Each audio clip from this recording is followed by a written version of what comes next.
What's up, everybody? Welcome to the channel.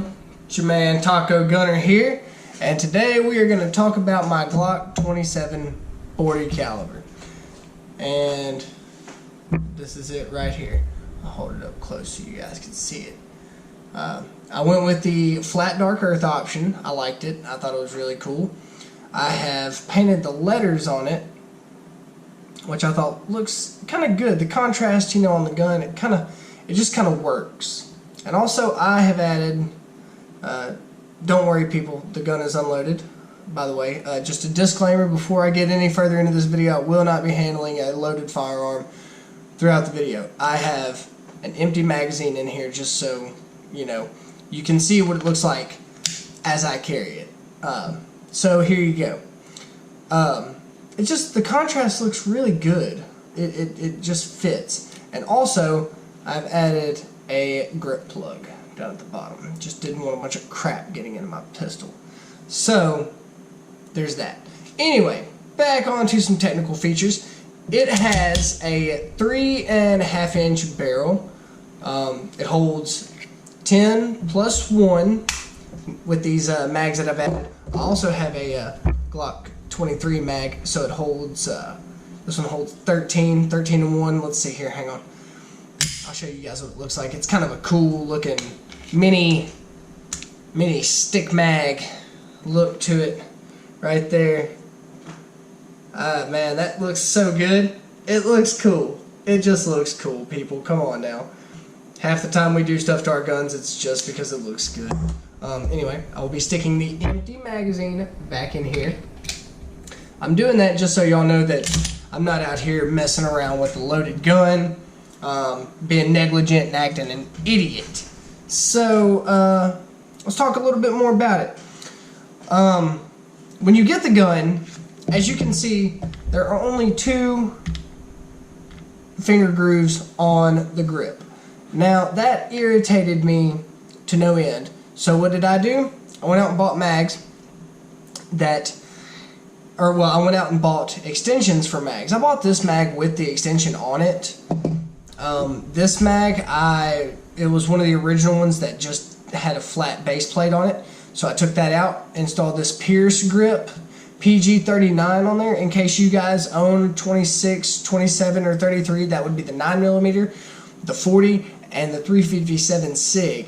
If you have one of those pistols and in the subcompact frame, like in the subcompact frame, and you want to add a round or two to your pistol, I highly recommend Pierce. Great product. I've shot well over probably 1,600 rounds to this gun, and 95% of the time when I've shot it, I've had one of these on here. Now, there are some times when I shoot it and I have the 23 mag in it, which sticks out a little bit further. I didn't put any kind of extension or grip or anything on it because I was like, do you really need it? The mag sticks out far enough. Anyway, 5.5 pound trigger pull comes standard from Glock. Other than that, I haven't really done anything to this. I've really been debating on getting new night sights for it. I don't know who to go with though, because everybody and their mama makes sights for a Glock, so how do you know which ones to pick? Overall, the gun is roughly about a little over 6 inches long, like from back here to out here. It's about 6 inches long, and roughly it's a little bit over an inch wide. But all in all, great carry pistol. Great carry pistol. It's a tad on the heavy side if you're not into that kind of thing. Me, it doesn't really bother me. I kind of enjoy the feel of a weightier gun in my hand. Some of you may not. Some of you may want the, let's say maybe like a Ruger LCP, like 380. Something along those lines. Great gun, by the way. My buddy has one, and he actually ankle carries it sometimes, an ankle holster for an LC380, and it has a Crimson Trace laser on it, so it's a really sick little carry gun. I love it.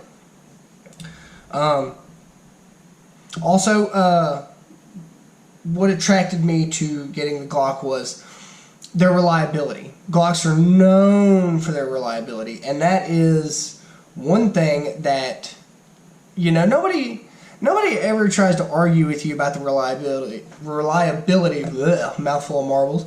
Nobody argues about the reliability of a Glock. Just like nobody argues about the reliability of an AK-47 or a good old-fashioned pump Remington 870 or Mossberg 500. You know, there are some guns that just have an insane amount of reliability to them. Glocks, AKs, Remington 870s, 500s, the guns I just mentioned. Revolvers. Revolvers are probably some of the most reliable guns out there. Why? They have very little to no, well, not no, but they have very, very little moving parts.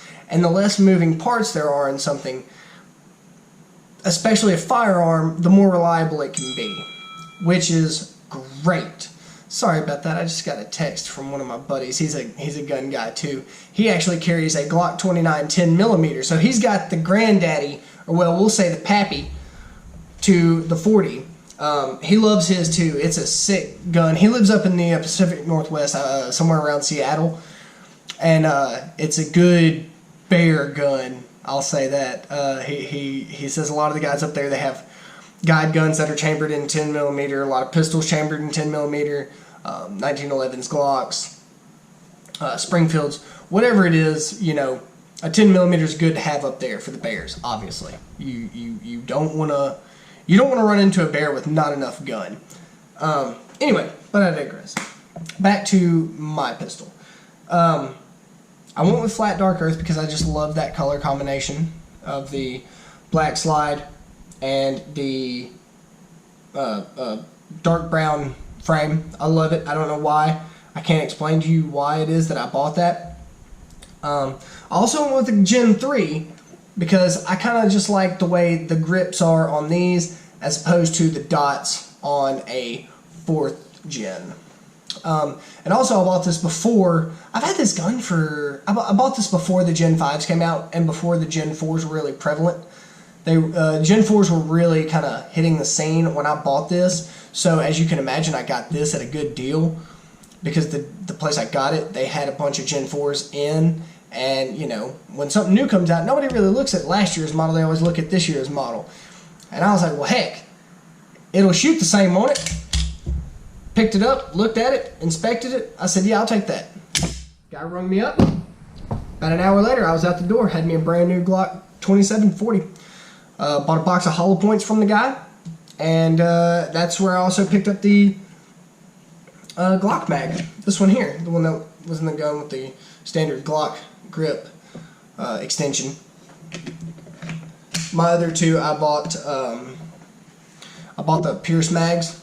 See, on the two that came with the gun, I put Pierce mag extensions on them, and then I bought the Glock magazine with that extension on there. So I had three, and then when my buddy who bought his OD green Glock 27, I mean, he's got the same exact pistol as me, except it just has a different colored frame. It's the same exact gun. So when he bought that, I was like, hell yeah, brother, here you go. And I gave him one of my Pierce extension mags. That way, you know, he wasn't having to shoot with, you know, just two fingers on the gun, you know, because that can be really irritating. Anyway, that's probably my only stick with the 27 is just that it has that missing finger on the bottom. But that's easily fixed if you have one of these. And that's all you really need. But long story short, I love the gun. I think that it's a shame that Glock hasn't really tried to keep the 40 in, tried to keep the 40 around. Don't get me wrong, I love Glocks, and I love actually the new Glock 48. I really kind of want one of those.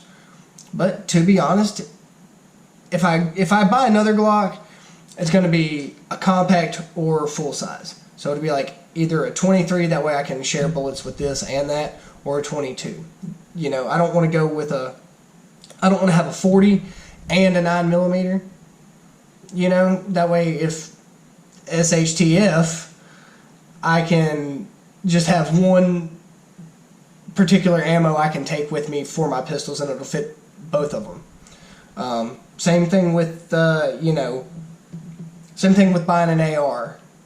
You know, if you buy an AR, you know you're going to be able to find that ammo, and it's all the same. You know, if you have an AR chambered in 5.56, you can shoot 223 5.56 ammo from like 20 something grain, I think, which is like it's just a light round, and then they all the way up to like a 77 out of a 223 wild barrel, which will shoot both. Anyway, back to the Glocks.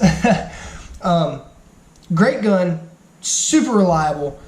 If you want something that's gonna, you know, have your back day in, day out, never be tested, the only way you can really mess these things up is if you try to.